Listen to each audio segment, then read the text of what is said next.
Please don't tell us how lucky we are that we don't have to wear sunscreen, because to be completely honest, that's the least of our worries. When describing a person who is black, it is okay to say that he or she is black. You don't have to like kind of beat around the bush with it. Like, she kind of has like dark eyes and her hair is kind of like 9 times out of 10, black people won't be offended if you identify them as what they actually are.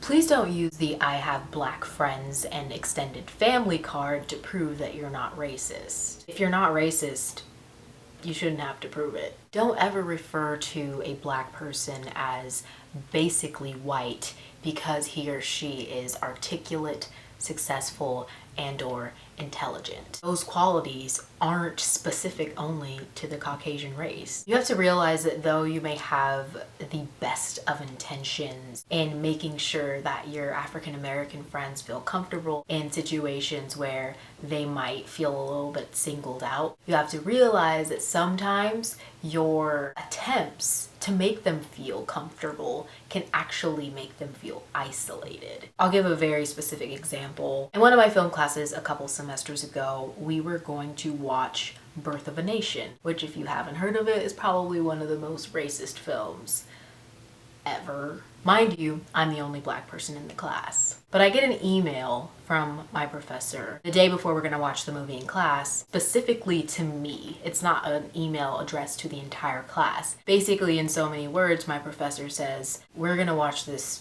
extremely racist movie tomorrow. If you think you'll be offended by it because you're black, then you're excused from class and you can watch something else. I know this professor was trying to make me feel comfortable, I guess, but it kind of made me feel alienated that he sent me the email, like just me, because I'm the only black person in the class. It just made me feel a little bit isolated from the rest of the group, being the only one to receive that kind of email. And lastly, don't be afraid to engage in potentially awkward conversations about race and ethnicity and diversity with your black friends. While being colorblind might be a seemingly loving way to approach race and ethnicity, it doesn't actually help anyone who is treated differently on a daily basis because of the color of his or her skin. Instead, we should be able to talk about our differences with the knowledge that, of course, there's probably going to be disagreements on certain things, but it doesn't mean that we should just avoid these conversations altogether. Diversity is something that should be celebrated, not something that we should become blind to.